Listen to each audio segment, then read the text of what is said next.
In a moment that would alter the course of a family's history, Robert Montgomery, a man whose wealth was as vast as his estate, stood paralyzed in the shadows of his own opulence. His eyes, usually so sharp and discerning, now beheld a scene of such tender humanity that it pierced his heart with the precision of a well-aimed arrow.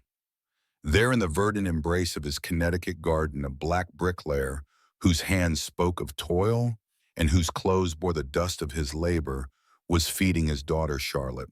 This was not just any daughter.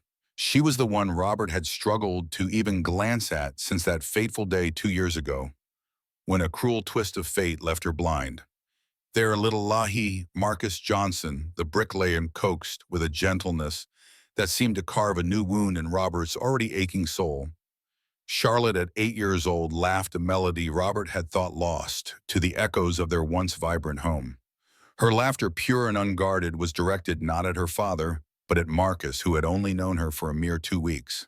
Her small hand reached out, finding Marcus's face with a precision that belied her blindness.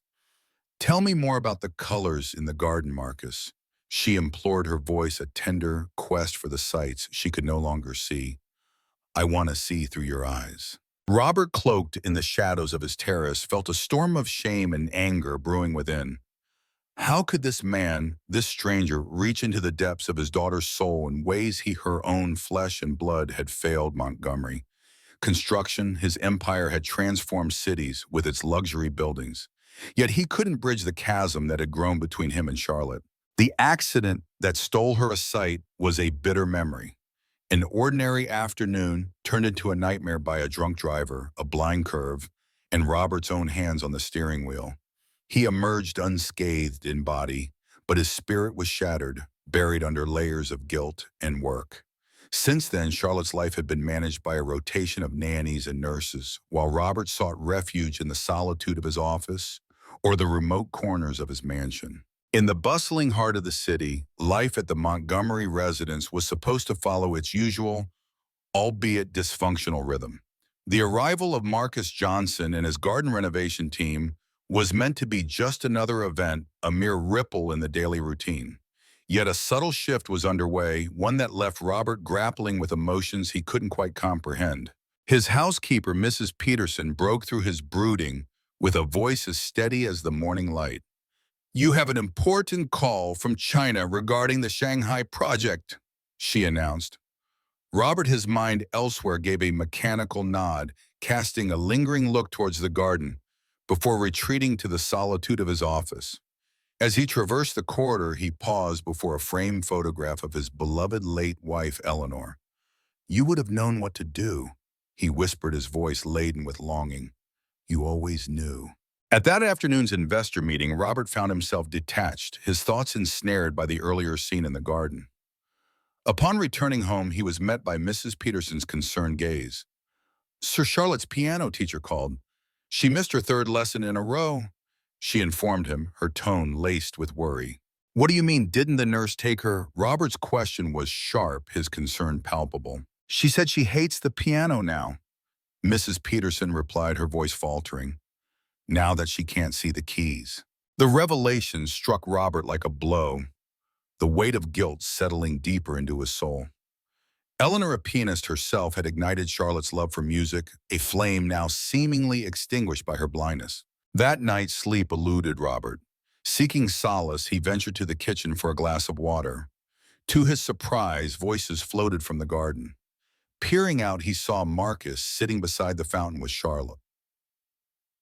Her words, carried on the night air, pierced his heart. "Ever since I went blind, my father doesn't love me anymore. He can't even be in the same room with me." "Don't say that, little one," Marcus responded, his voice a blend of firmness and tenderness.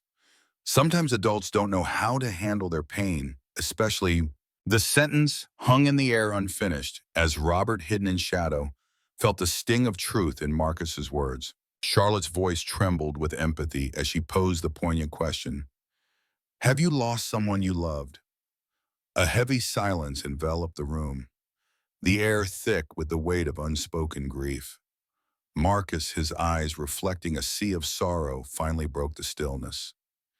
"Yes, my daughter Zoe. She was almost your age." he murmured, his voice a mere whisper of pain.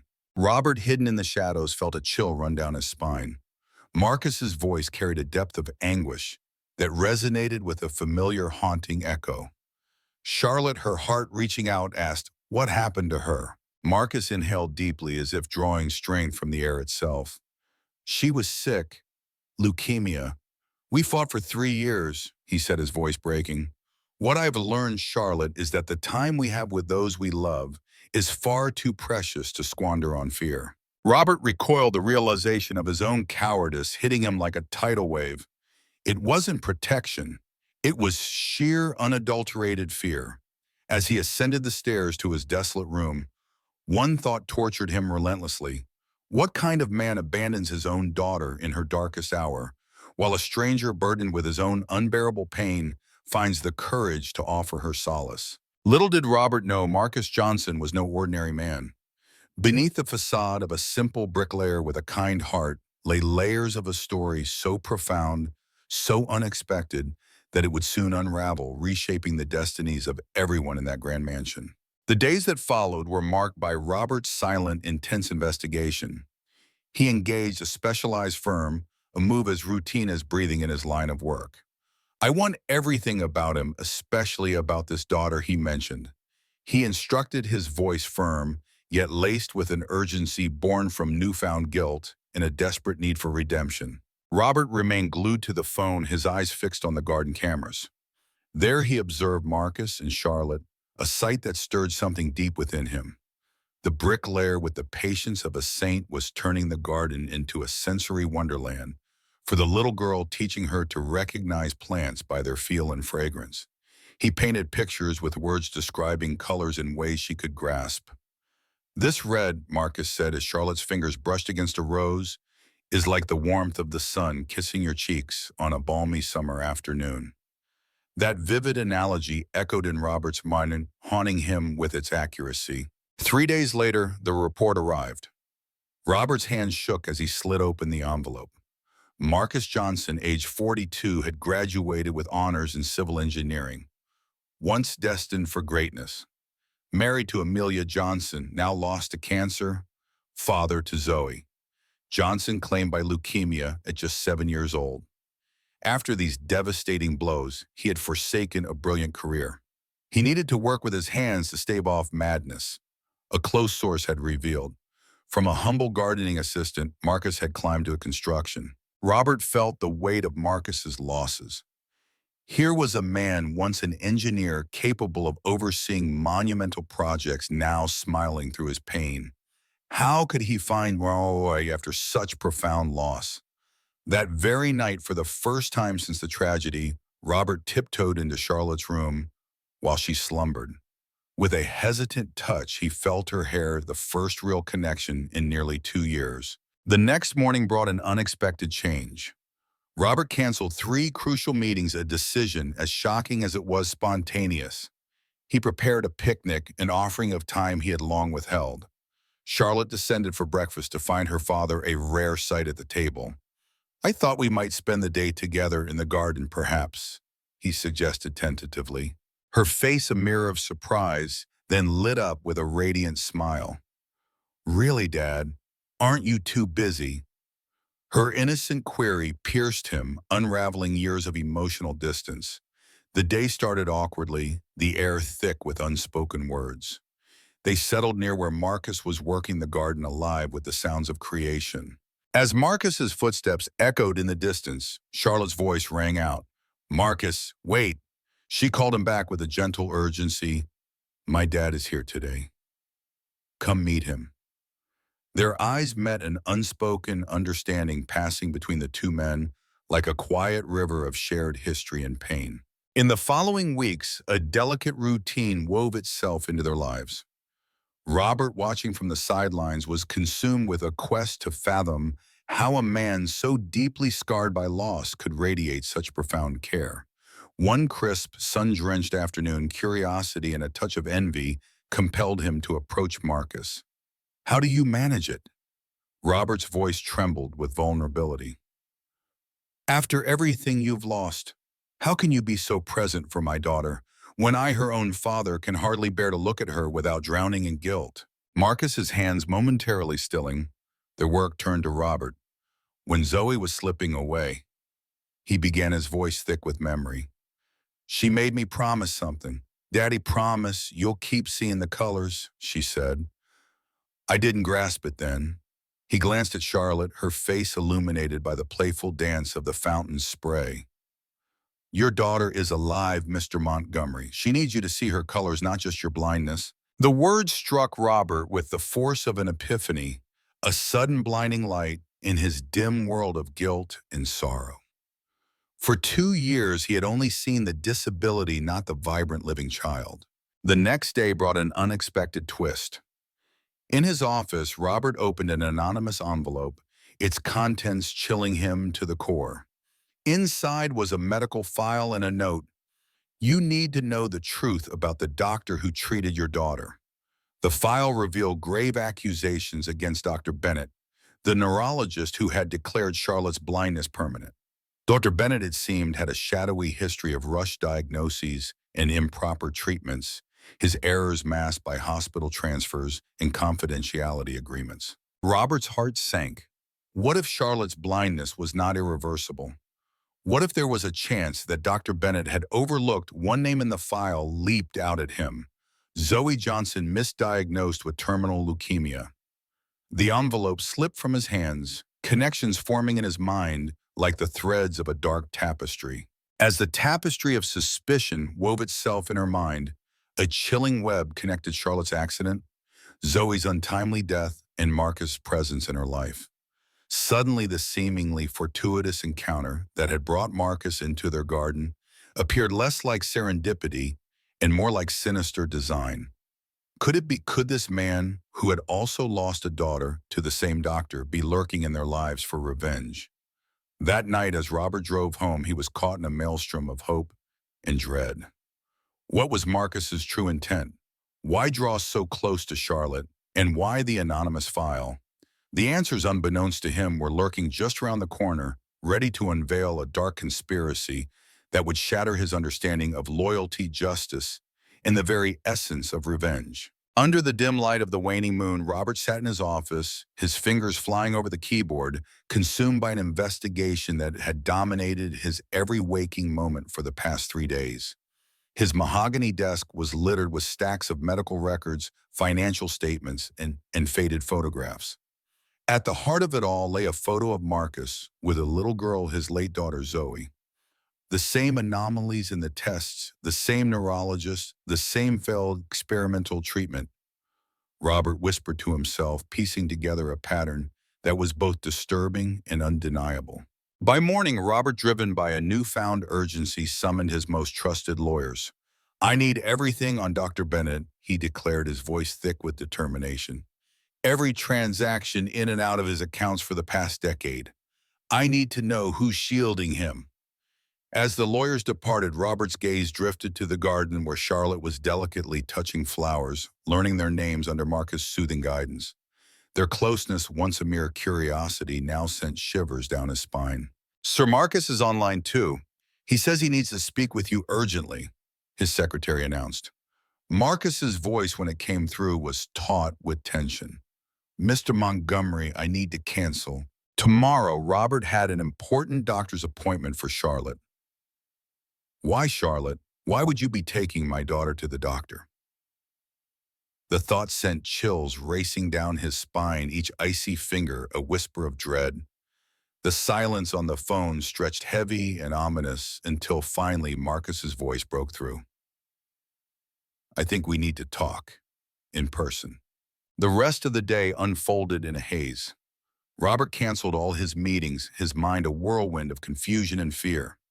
Upon returning home, he found Charlotte and Marcus in the garden, their laughter mingling with the evening breeze, sharing stories as they always did. But now, as Robert watched them, the innocence of their interaction seemed tainted the kindness of Marcus, dark and foreboding. When Charlotte finally drifted into sleep, Marcus was waiting in the office, his demeanor grave. Without a word, he placed a folder on the desk. I believe you have already received similar information. He began, his voice steady, but his eyes betraying a storm of contained emotion. I was the one who sent the first envelope. I needed to know if you were alert enough to understand what's happening. And what exactly is happening, Mr. Johnson? Robert's voice was as cold as the winter night outside. Marcus opened the folder, revealing a cascade of damning documents. Dr. Bennett isn't just incompetent, he's a criminal. He's conducting unauthorized experiments, misdiagnosing patients to fit into his twisted protocols. His words were like stones thrown into the still water of Robert's heart. My Zoe didn't have leukemia. She had a treatable condition that was deliberately misdiagnosed. And Charlotte, your daughter, is not permanently blind. Her condition can be reversed with proper treatment. Taking a deep breath, Marcus continued. Mr. Montgomery, your daughter and mine were victims of the same man. The revelation struck Robert with the force of a thunderbolt. Why didn't you go to the police? Robert asked, his voice a mix of anger and confusion. Marcus's bitter laughter filled the room. I tried. Dr. Bennett is protected by powerful people. I have proof, but I need someone with enough resources to expose him. So you got close to my daughter to manipulate me. Robert accused, his voice rising with a fury that had been simmering beneath the surface all day. The tension was palpable, a thick veil of suspense hanging between the two men. Marcus's eyes were ablaze with a fierce determination, his voice trembling with a mix of fear and resolve. I came here for a reason, he said, his gaze piercing through the dim light of the room. I knew his daughter was under his care, but it was Charlotte who drew me in. Her spirit, her resilience, it's just like my Zoe's. Robert, standing across from Marcus, felt a surge of conflicting emotions. Distrust wrestled with a burgeoning hope. I'm not here to win your trust. Marcus continued, his voice steadying as he pushed another dossier across the table. I want you to trust the facts. I reached out to Dr. Elisa Winters, a luminary in ocular neurology. She has reviewed Charlotte's medical files and confirmed the possibility of a treatment. But we must shield her from Dr. Bennett. He must not know we're on to him. Why keep it from him? Robert's voice was a mix of curiosity and alarm. Because Charlotte isn't alone in this. Marcus replied, his voice dropping to a whisper. There are others, and I fear Bennett is gearing up for something far more sinister. His pause was heavy with unspoken dread. Years ago, when I confronted him, my Zoe faced an unexpected setback. 2 days later, she was gone. The silence that followed was chilling the very air, seeming to solidify around them. The accusation Marcus laid bare was so vile, so beyond the pale, it threatened to unravel the very fabric of their reality.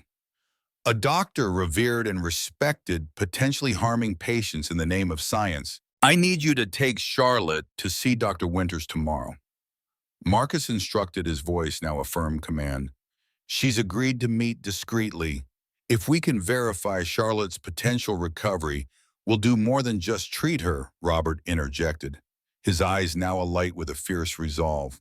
If your suspicions hold true, we will dismantle Bennett and all those who shield him. As the night deepened, the contours of their plan began to emerge. Robert would leverage his extensive network media allies, private investigators, top-tier legal minds. Marcus would bring his years of painstaking research, a solitary quest for truth, now blossoming into a shared mission of justice. The fight was just beginning, and the stakes could not have been higher. The following day, cloaked in the pretense of a delightful family excursion, Robert escorted Charlotte to the discreet clinic of Dr. Winter. The examination, thorough and intense, unveiled a truth too staggering to accept. Charlotte's blindness, once thought permanent, was in fact curable. The initial diagnosis, now revealed as either shockingly negligent or maliciously fabricated, had been a cruel twist of fate. As they exited the clinic, Robert gripped his daughter's hand with a newfound resolve. What had started as mere suspicion had blossomed into a shared crusade. Two fathers, one a wealthy white magnate, the other a humble black bricklayer, both broken by the same malevolent force, now stood together, bound by a singular urgent purpose. justice for their daughters, and safeguarding the innocent children yet to be ensnared. Little did Dr. Bennett know as he continued his opulent daily routine that a storm of retribution was gathering momentum, ready to dismantle his meticulously built empire of deceit. The courtroom was steeped in a chilling silence as Dr. Bennett was escorted out in chains.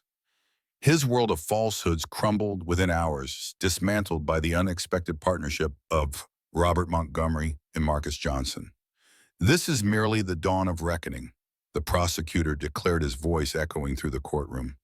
Investigations had already uncovered over 40 children whose lives were marred by Dr. Bennett's deceitful diagnoses. As they departed the courthouse, a throng of reporters encircled Robert and Marcus. Charlotte, clutching their hands with a serene assurance, her once vacant eyes now tracking the world with growing clarity, smiled. "Mr. Montgomery, how did you uncover this monstrous fraud?" a reporter inquired. "The truth often travels down the most unexpected roads." Robert answered, his gaze locking with Marcus's in silent understanding. "Sometimes it takes losing everything to truly see what is precious." 3 months later, with a quiet but profound ceremony, the Zoe Foundation opened its welcoming arms. The treatment center, constructed in a whirlwind of urgency and hope, with a newfound sense of purpose, Robert's resources was already transforming the lives of 15 children who had been tragically misdiagnosed by Dr. Bennett. "Our aim was not merely justice," Marcus passionately declared during the Foundation's inaugural event, his voice trembling with emotion. "We sought to transmute our anguish into a beacon of hope, a shield for other families against such despair." Gershwiner is now the guiding light, as the Foundation's medical director had taken Bennett's experimental protocol and refined it. Oh, the bitter irony! His research, if not marred by avarice, could have been the salvation for many, including Zoe. Charlotte, whose sight was blossoming anew each week, stood as the radiant emblem of the Foundation. Her journey, a poignant testament to resilience, spurred countless families to challenge and seek beyond the initial, often flawed medical verdicts. Meanwhile, Bennett's once formidable financial fortress crumbled like a house of cards. Hospitals linked to him faced staggering lawsuits in the millions, and colleagues who had once shielded his malpractices now faced indictments. The very system that had for years turned a blind eye to his negligence was now exacting its toll. Robert, forever changed by the ordeal, shifted the very foundation of his priorities. Montgomery Construction, previously a profit-centric entity, now pledged 30% of its endeavors to children's hospitals and medical research facilities. "Charlotte showed me that even with open eyes, we can fail to see what truly matters," he confessed in a rare, heartfelt interview, his words echoing the profound lessons learned. On an afternoon rich with meaning, as Charlotte frolicked with other children in the Foundation's lush garden, Robert found Marcus, tears glistening in his eyes, watching the scene unfold. "Zoe would have turned 11 today." The former bricklayer whispered, his voice heavy with the weight of memory. Robert, nodding in silent acknowledgement, then posed a question that hung in the air. "Do you think we've done her justice, Marcus?" His gaze, lingering on the children, responded with a depth of understanding. "Justice transcends revenge. Revenge would have been to obliterate Bennett and halt there. Justice is to ensure his darkness does not cast a shadow again." Robert, his voice barely above a whisper, added, "What haunts me most is the thought that without you, I would have remained blind to the truth. I would have lived out my days distanced from my own daughter, convinced her condition was beyond remedy. For you," Marcus declared with a fervent intensity, "I would never have managed to bring Bennett to light. My voice alone didn't possess the reach required to pierce through the shadows." In that very week, a precious child named Emma Wilson, only 7 years old and diagnosed with the same heart-wrenching condition as Charlotte, arrived at the Foundation. Her parents, weighed down by the inability to finance private care, had nearly given up hope until they stumbled upon a new segment about the Zoe Foundation. You can always discern the moment a child regains their sight. Dr. Winters explained, his voice thick with emotion, as he observed Emma during her initial examination. "There's a fleeting second when their gaze begins to track the world, and then in a flash their eyes ignite with the spark of recognition. A year had passed since Bennett's trial, and the garden of the Zoe Foundation was aglow with celebration. Charlotte, now nearly fully sighted, stood before her birthday cake, her eyes shining brighter than the candles she was about to extinguish. Beside her, Emma and other children, once shrouded in darkness, now clapped with joy. Robert, witnessing this poignant scene, felt a profound realization dawn upon him.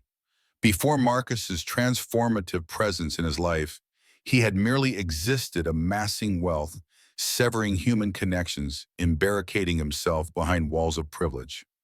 There is a blindness more debilitating than the physical kind, he admitted to Marcus, his voice barely above a whisper. It's the blindness of those who see only in shades of money, status, and power. On the main wall of the foundation, a plaque stood as a testament to Zoe Johnson, inscribed with a message that echoed through the hearts of all who read it, in memory of Zoe Johnson, who taught us to see beyond appearances. And so from the depths of shared tragedy, an unlikely partnership was born, one that not only transformed lives but also redefined the essence of family. It proved that the most formidable bonds are not those of blood, but those forged in the crucible of compassion, shared purpose, and the understanding that our differences pale in comparison to the values that bind us. Oh, how life teaches us that we must sometimes lose everything to discover what truly matters. Thank you, dear viewers, for joining us on this emotional journey. Your thoughts, your engagement mean the world to us. Please leave a comment below, share your heart, and if you felt the passion in our words, like, share and subscribe to our channel. Together, let's continue to explore the depths of what really matters in life.